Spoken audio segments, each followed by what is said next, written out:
नमस्कार मित्रों, आज हम आपको बताते हैं कि आप अपने द्वारा कैसे संपूर्ण हाथ को कैसे देखें। स्टार्ट करते हैं। ये मित्रों आपका सबसे पहले हमें देखना चाहिए, अगर उंगलियों की लंबाई हाथ में अच्छी है तो ऐसे में जातक के जीवन में कहा जाए उसकी बुद्धि प्रखर होगी और कहा जाए प्रैक्टिकल इंसान होगा। फिर ये गदेली का हिस्सा भी चौड़ा होना चाहिए, बड़ा होना चाहिए। छोटे हाथों को अच्छा नहीं माना जाता है। अंगूठा देखिए, अगर लंबा है, जैसे इसमें देख रहे हैं अंगूठा लंबा है और पहली उंगली की पोर तक पहुंच रहा है, तो ये बहुत अच्छा सिम्टम है कि जातक बौद्धिक स्तर बहुत अच्छा होगा। अब इसके बाद मित्रों हम आपको बताते हैं प्रमुख ग्रह कौन कौन से होते हैं। पहला ग्रह शुक्र पर्वत होता है। अंगूठे के ठीक नीचे सबसे बड़ा वाला हिस्सा शुक्र पर्वत होता है। अगर शुक्र पर्वत बृहद है, अच्छा है, तो ये मान चलिए कि जातक के जीवन में भोग विलास, लग्जरियस लाइफ, ऐशो आराम, ये सारी चीज़ें जातक की ज़िंदगी में हमेशा मिलती रहेंगी। इसके बाद हम बात करते हैं दूसरा जो प्रमुख ग्रह होता है वो मंगल होता है। मित्रों, हाथ में मंगल के दो जगह होती हैं। एक तो आपका शुक्र के ठीक नीचे होता है और दूसरा इधर का क्षेत्र होता है। मंगल के क्षेत्र से जातक के व्यवहार के बारे में पता चलता है। तीसरा प्रमुख ग्रह गुरु होता है, जो तर्जनी उंगली के ठीक नीचे होता है। गुरु अच्छा होने से जातक के जीवन में कहा जाए अच्छे आचार विचार, अच्छा वैवाहिक जीवन देखा जाता है और उसके जीवन में क्या क्या तकलीफ़ें हैं ये देखी जाती हैं और शिक्षा के योग भी देखे जाते हैं मित्रों। फिर अगला चौथा जो ग्रह होता है वो होता है शनि। मध्यमा उंगली या दूसरी उंगली के ठीक नीचे का जो हिस्सा होता है वो शनि पर्वत होता है। शनि पर्वत जो होता है वो भाग्य का कारक होता है। अगर शनि पर्वत उन्नत है तो जातक के जीवन में कभी भी भाग्य की कमी नहीं होगी। अगर पर्वत अच्छा है और रेखा नहीं है फिर भी जातक का भाग्य अच्छा होगा। पांचवा जो प्रमुख ग्रह होता है वो सूर्य ग्रह होता है। सूर्य पर्वत अच्छा होने से क्या होता है, जातक के जीवन में कहा जाए मान सम्मान होता है, अच्छे लोगों के बीच में उठना बैठना होता है और वो जो बातें करते हैं उनके अंदर एक सूर्य आत्मा का कारक होता है, तो उनके अंदर एक आकर्षक तत्व दिखाई देता है, लोग उनसे प्रभावित होते हैं। इसके बाद अगर छठे हम प्रमुख ग्रह की बात करते हैं तो बुध ग्रह होता है। कनिष्ठिका के ठीक नीचे का हिस्सा जो होता है बुध पर्वत होता है। बुध पर्वत अगर अच्छा होता है तो जातक की वाक शक्ति अच्छी होती है, कम्युनिकेशन अच्छा होता है, कहीं ना कहीं वो बिजनेस में हो सकते हैं या नौकरी में है तो अच्छी पोस्ट पे होंगे, कंसल्टेंसी की पोस्ट पे हो सकते हैं, कुछ भी कर सकते हैं। फिर अगर हम बात करते हैं, ये आपका सातवां जो पर्वत होता है मुख्य, वो चंद्र होता है। चंद्र की पोजीशन गदेली में आखिरी में होती है। चंद्र पर्वत अच्छा हो तो मन का कारक होगा, जातक चंचल होगा, उनकी माता जी का स्वास्थ्य हमेशा अच्छा रहेगा। अगर चंद्र पर्वत गड़बड़ होता है तो डिप्रेशन में लोग चले जाते हैं और इसका एक सिम्टम ये भी होता है उनकी माता जी के स्वास्थ्य हमेशा गड़बड़ रहेगा। तो मित्रों, अगर हम आठवें प्रमुख ग्रह की बात करें वो होता है राहु का। ये आपका राहु बीच में हथेली में दिख रहा है। ये प्रमुख ग्रह राहु का बीच का क्षेत्र होता है हथेली में। इससे राहु के क्षेत्र से कोई भी रेखा गुजरती है तो ये मान चलिए अगर सीधी रेखा है तो उसका अच्छा कारक है, अगर टेढ़ी रेखा निकलती है तो बाधा का कारक होते हैं। मित्रों, नवा जो प्रमुख ग्रह होता है वो केतु होता है। केतु की जो पोजीशन होती है वो मणिबंध के पास में होती है, कलाई के पास में।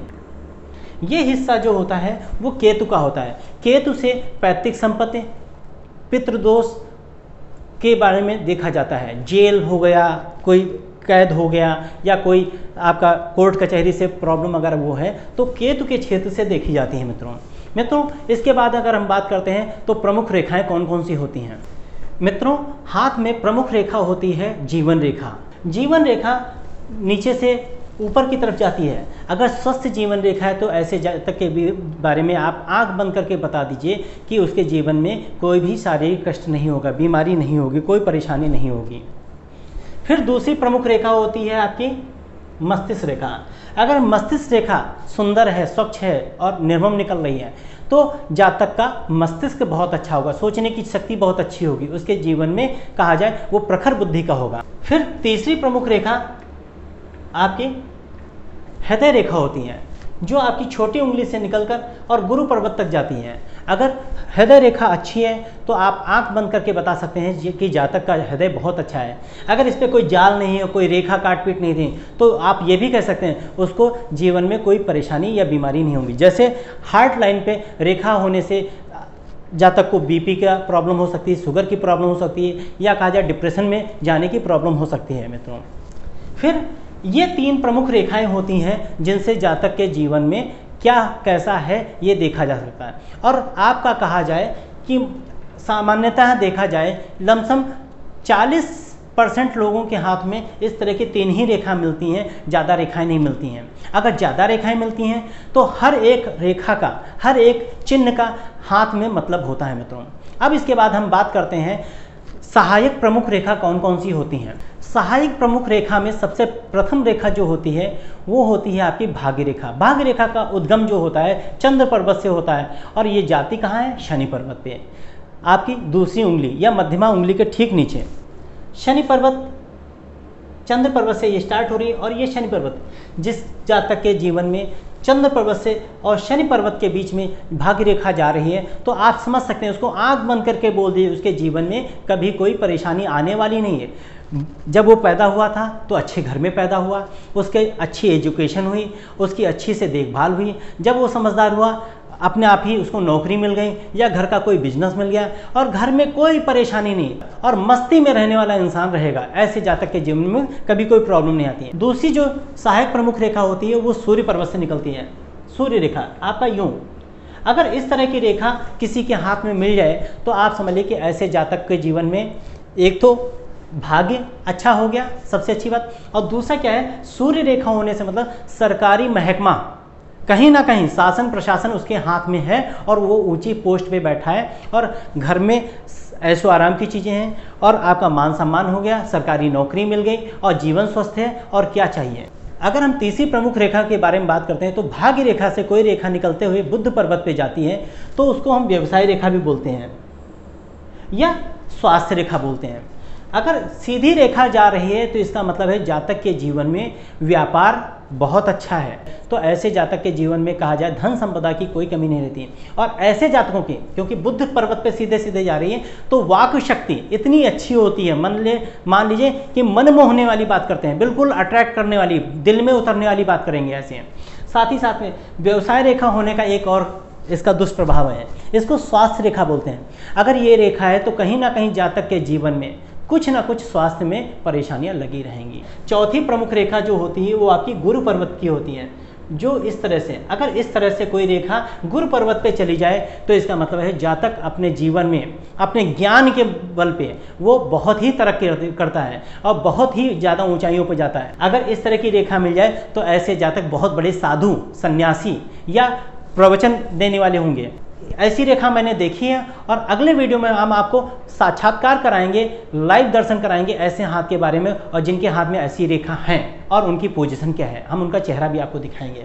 मित्रों, अगर बात करते हैं चंद्र पर्वत से कोई रेखा अगर इस तरह निकल कर और इस तरह मिलती है तो ऐसे में जातक का विदेश द्वारा आपका आवागमन होता है। फिर मित्रों, ये तो आपकी मुख्य प्रमुख रेखाएं हो गई जो अच्छी रेखाएं होती हैं। प्लस इसमें अगर कहा जाए ये शुक्र पर्वत से कोई रेखा निकलती हुई और अगर कहीं मिल जाए, अगर मान लीजिए सूर्य पर्वत में मिल जाए तो कहीं ना कहीं शुक्र पर्वत से कोई भी रेखा निकलती है तो ऐसे में जातक के जीवन में कहा जाए किसी विपरीत लिंग द्वारा उसके जीवन में भाग्योदय होगा, तरक्की होगी और मान सम्मान होगा। फिर अगर हम बात करते हैं प्रमुख रेखा के बारे में तो विवाह रेखा सबसे पहले आती है। विवाह रेखा का क्षेत्र जो होता है बुध पर्वत में होता है। यहाँ पे आप इस तरह रेखा देखेंगे, ये टेढ़ी रेखाएं जो निकलती हैं ये आपकी विवाह रेखा होती हैं। जितनी ही सुंदर और स्वच्छ होंगी उतना ही वैवाहिक जीवन अच्छा होगा। अगर 2 रेखाएं हैं तो इसका मतलब ऐसा नहीं कि जातक की 2 शादियाँ होंगी। ऐसे में क्या है, जातक का किसी से मोहब्बत होना, प्यार होना या अट्रैक्शन होना, ये सारी चीज़ें पहली रेखा को दिखाता है। अगर पहली शादी हो गई है उसके बाद कोई रेखा है तो शादी के बाद भी संबंध दिखाता है। अगर अंगूठा सीधा जा रहा है, जैसे मैंने बताया कि अंगूठे की लंबाई अच्छी है और इसमें यव का निशान बन रहा है तो यव का निशान बहुत महत्वपूर्ण रखता है। अगर यव का निशान बन रहा है तो जातक के जीवन में सारी उसकी मनोकामनाएं पूरी होंगी, उसमें कहीं से कोई डाउट नहीं है। और साथ ही साथ में अगर यहाँ पे इस तरह से टेढ़ी रेखाएं आपको मिल जाएं तो इसका मतलब है कि जातक को मनचाही पोजीशन, मनचाही पदवी मिलेगी। मित्रों, एक और बहुत खास बात है अंगूठे में, अगर अंगूठे पे आपको चक्र का निशान मिल जाए, कैसा निशान, जैसे आप ये देख रहे हैं,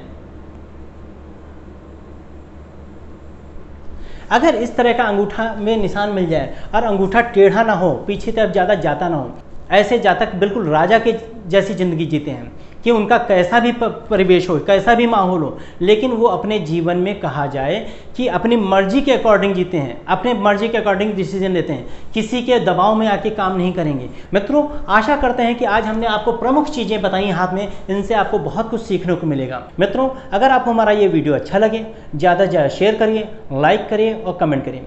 और अगर आप हमसे संपर्क करना चाहते हैं तो स्क्रीन पर दिए हुए नंबर पर हमें संपर्क कर सकते हैं। धन्यवाद मित्रों।